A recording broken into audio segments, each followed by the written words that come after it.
Very good morning, dear children. Let us start our today's class with a prayer. God, grant me the serenity to accept the things I cannot change, courage to change the things I can, and the wisdom to know the difference. Amen. Dear children, today we are going to see the fourth lesson, Air. Air is present everywhere around us. We cannot see air, but we can feel it, and its presence in so many ways. For example, we feel air when the tree rustles, cloths hanging on the clothesline sway, pages of an open book flutters when the fan is switched on, when kites fly in the sky. We cannot see, touch, or taste air, but we can feel it. It is the air that makes all these movements possible. Thus, we can understand that air is present all around us. Air is necessary for us to live. We can live without food for some days, but without water for few hours, but cannot survive without air for more than a few minutes. So, air is very important for all living beings to survive. When air is in moving, it is called wind. It is cool and soothing as breeze. When air moves with force, it can even uproot trees and blow off the rooftops. Air is necessary for breathing and also for combustion. Shall we do an activity? An activity is given in your book. Air is everywhere, to show that air is everywhere. See the figure 1. Dip the open mouth of the bottle into the beaker or something which is filled with water, as shown in figure 1, directly downward, not a slanting way, directly downward. A little bit of water cannot be entered into the bottle. If you tilt the bottle slightly, now you dip the open mouth of the bottle as shown in the figure 2. Now the water will enter into the bottle. Why it happens? Just because of air. It is air that was present in the bottle. The bottle was not empty at all. In fact, it was filled completely with air even when you turn upside down. That is why we notice that water does not enter the bottle when it is pushed in an inverted position, as there was no space for air to escape. When the bottle was tilted, the air was able to come out in the form of bubbles, and water filled up the empty space that the air has occupied. Hence, we can see that air fills all the space inside the bottle. Now, atmosphere. What is an atmosphere? Our earth is surrounded by a huge envelope of air called atmosphere. Atmosphere extends to more than 800 kilometers above the surface of the earth and is held in place by the earth's gravity. The atmosphere protects us from many harmful rays coming from the sun. The air envelope is thicker near the earth's surface, and as we go higher, the density and the availability of the air gradually decreases. This is because as we go higher, the force of gravity decreases, so it is not able to hold large amount of air. The gravity decreases. The atmosphere is made up of 5 different layers. First one is troposphere, the stratosphere, the mesosphere, the ionosphere, and the exosphere. Let's see one by one. The troposphere is the layer closest to the earth. It is the layer in which we live. Troposphere is the layer in which we live. It extends upward for about 16 kilometers above the surface of the earth. Movement of wind takes place in this layer only. It also contains water vapor, which is responsible for making clouds. This layer is responsible for the weather we experience on the earth. Aircrafts usually fly above this layer to avoid strong winds and bad weather. So above the troposphere only, the aircrafts like aeroplanes etc. will fly. The stratosphere next. It lies above the troposphere. This layer has the ozone layer in it. The ozone layer protects all life on the earth from the harmful ultraviolet rays of the sun. You know about this ultraviolet rays. It is very harmful to the human being and also plants and animals. A weathercock shows the direction in which the air is moving at the particular place. You can also make a windsock to find the direction of the wind. Can you try it yourself? Weathercock can be done by yourself. It is very easy. You go through the YouTube and you can do it by yourself. The two layers only explained here. Next we are moving to experimental verification of presence of oxygen, carbon dioxide and nitrogen in air. This experiment also give you a clear picture about air, a thing or a composite mixture. It is not a single thing, it is a composite mixture is the result. Let's see them. For a long time, that is until 18th century, human thought air as a fundamental constituent of matter.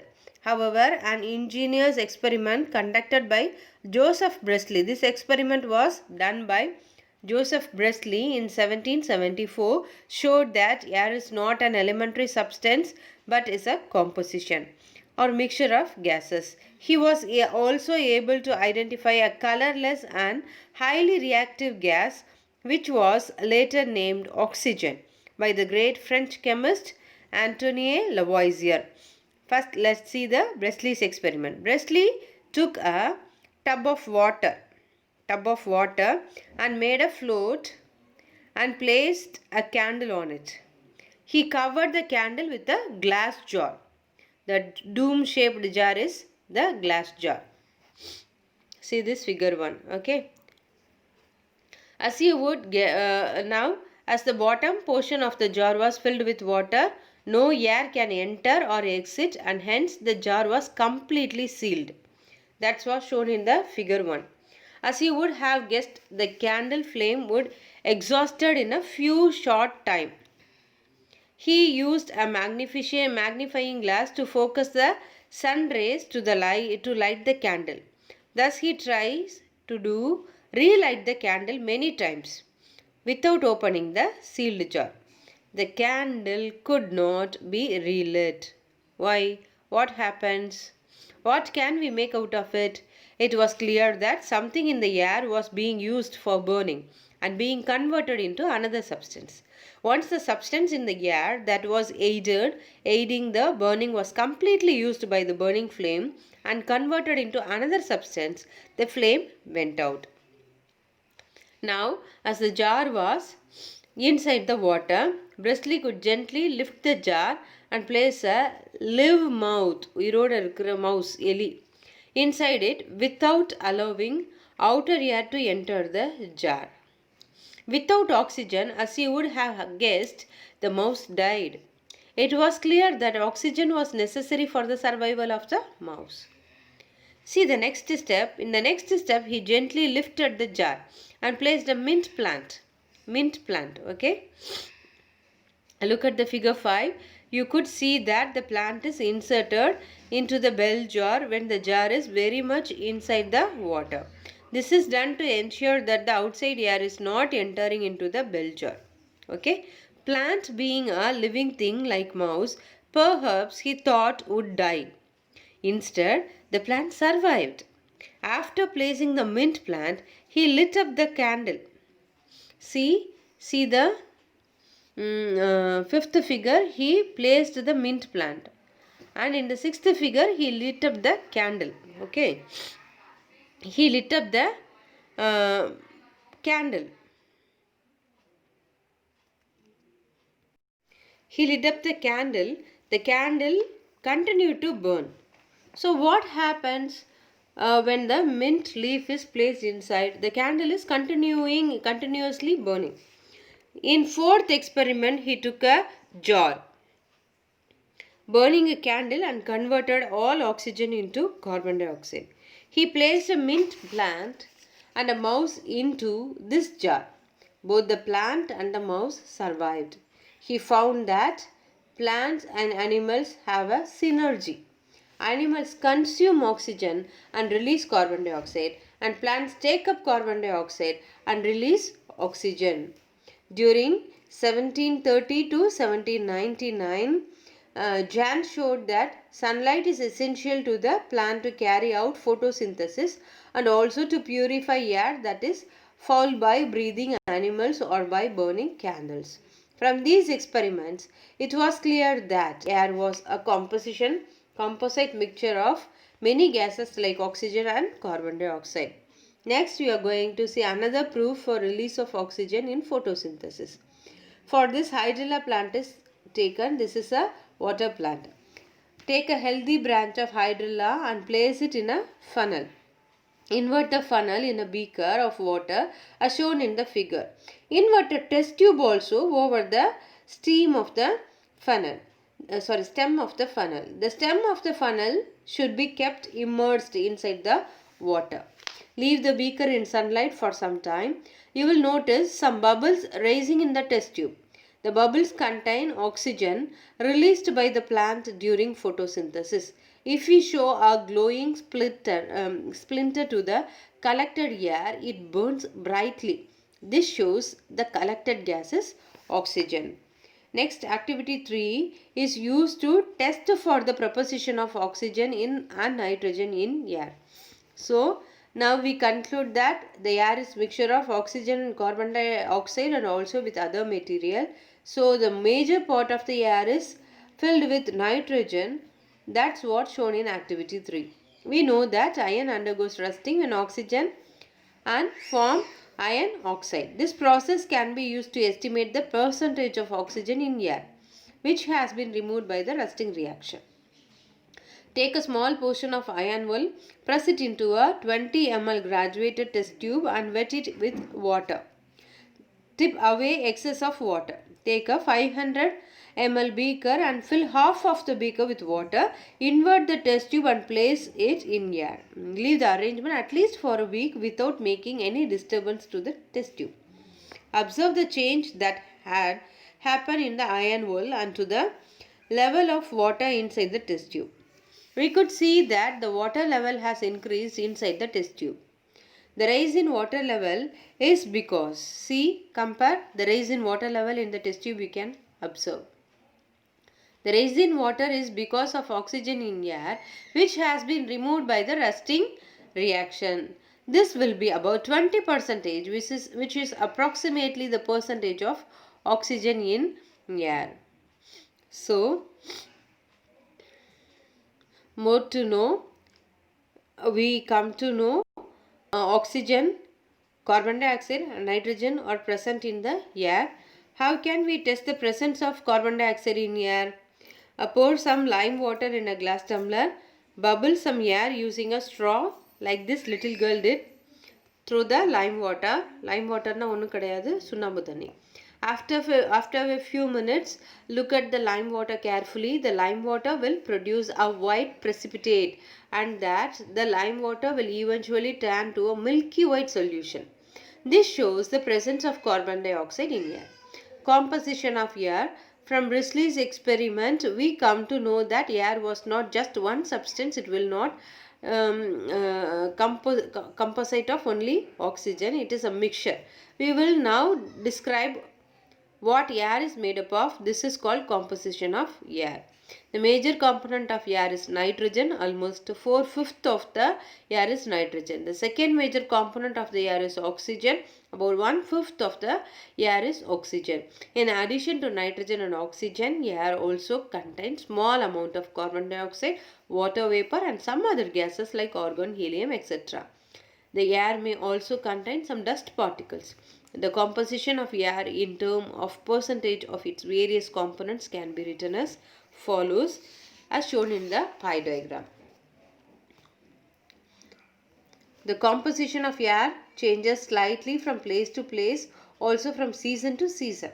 For example, air over industrial cities usually has a higher amount of carbon dioxide in it than the air over open space. Air in coastal area may have more water vapor than inland areas. Air also contains more water vapor in rainy season. The amount of dust in the air is more in windy places than other area. Next, they have shown an experiment to test the presence of dust particle in air. You might have seen the sunlight entering into a dark room through a narrow slit and making shiny dust particle dancing merrily on the path of sunlight. Actually, the air in a room always contains some dust particle, but they are so small that normally they are not visible to us. When a beam of sunlight falls on them, the tiny dust particle become visible. Now we are going to do an activity to calculate the amount of dust particle in air from our area. Take a graph sheet. Using marker pens, draw a 5 into 5 centimeter square on the graph. Apply a thin film of grease on the graph sheet. This sheet will serve as dust collector. Make 4 or 5 graph sheets. Discuss in the whole class as where to place the dust collector, how long to collect dust particle, and place the dust collector in agreed position. Ensure that the dust collector do not get blown away. After the time scheduled for performing this activity is reached, remove the paper and count the number of collected dust particle in the marked area in all the sheets using a magnifying glass at the dust collector. We can see something similar to the diagram below. Then calculate you can do it at home itself, okay? In your terrace, near the window, inside a room, you can do different places, you can do this dust collector.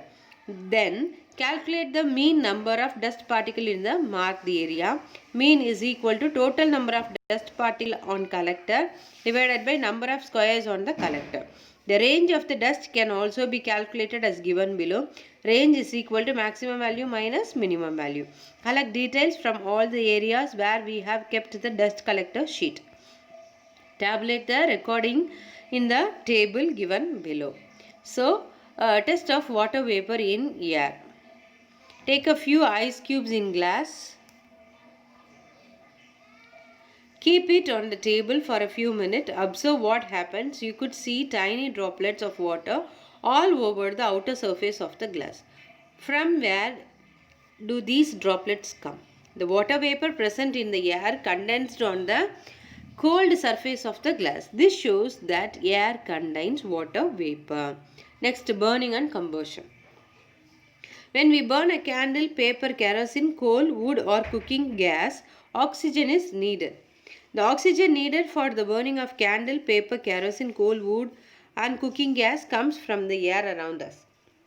Thus, for burning a substance continuously so as to make fire, a continuous supply of fresh air is needed. If we cut off the supply of fresh air to a burning substance, then the burning substance will not get oxygen necessary for burning to continue, and hence the substance will stop burning. In rockets, as they go higher to the atmosphere, the availability of oxygen is considerably reduced. Therefore, in rockets, along with the fuel, oxygen is also carried for combustion.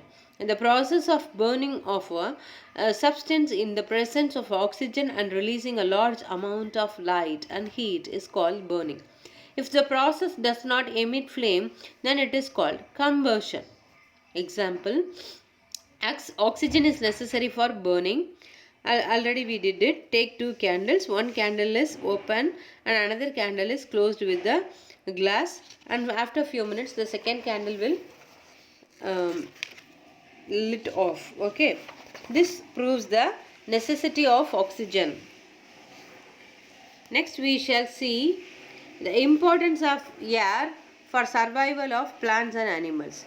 Respiration in plants. Plants require energy for their growth, and hence respiration also occurs in plants. During respiration, plants take in oxygen and release carbon dioxide, just as animals do. Gaseous exchange with air in atmosphere takes place in plants with the help of tiny holes called stomata present on their leaves. Next, photosynthesis. This is a very important process from which oxygen is released. Plants manufacture food by a process called photosynthesis. During photosynthesis, carbon dioxide from the air and water from the soil reacts in the presence of sunlight to produce food. Most plants possess a green pigment called chlorophyll, and it is also used up in the process of photosynthesis. The word word equation for photosynthesis is given. Carbon dioxide plus water in the presence of sunlight and chlorophyll produces food and oxygen. I repeat, carbon dioxide plus water in the presence of sunlight and chlorophyll produces food plus oxygen.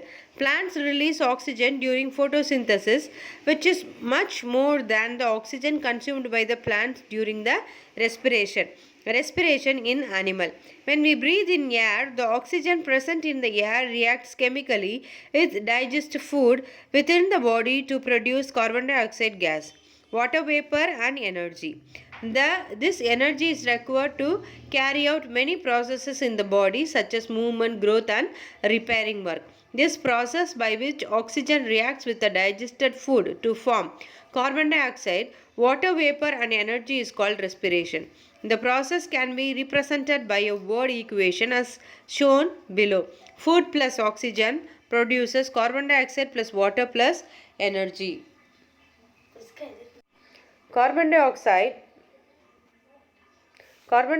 formed during respiration dissolved in the blood and is exhaled out of the body through the lungs. Okay. The inhaled and exhaled air thus contains the same substance but in different proportion, except nitrogen, which is present in the same amount.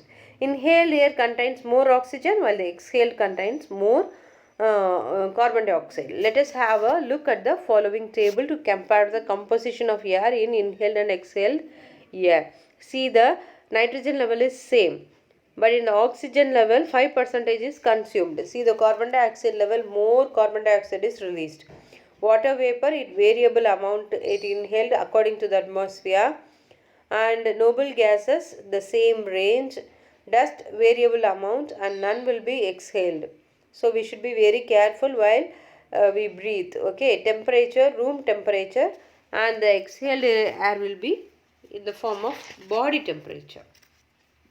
So this is what the thing explained in the table. Okay. Next we need to see the respiration of plants and animals in water. The water of pond, lake, river and seas have some amount of dissolved air containing oxygen in it. The plants and animals that live in water use the oxygen dissolved in water for breathing.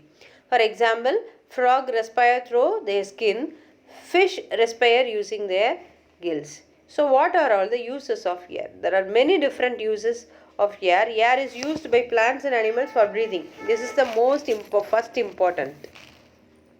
Air is used for burning fuels like wood, coal, kerosene, LPG, etc. Compressed air is used to fill tires of various kinds of vehicles. Air plays an important role in maintaining the water cycle in the nature. Ozone layer present in the atmosphere helps in preventing harmful radiation of the sun from reaching the earth's surface. Under extraordinary conditions such as a patient having breathing difficulty, we need oxygen. A mountaineer climbing in high mountain, he needs oxygen. A diver going deep into the sea, oxygen gas cylinders are used for breathing purposes. Blowing air is used to turn the blades of windmills. So the windmill are used to draw water by running pumps, run flour mills and to generate electricity. So these are all the uses of air. Up to this we finished this lesson. I hope you understand. All the best. God bless you. Thank you, girls.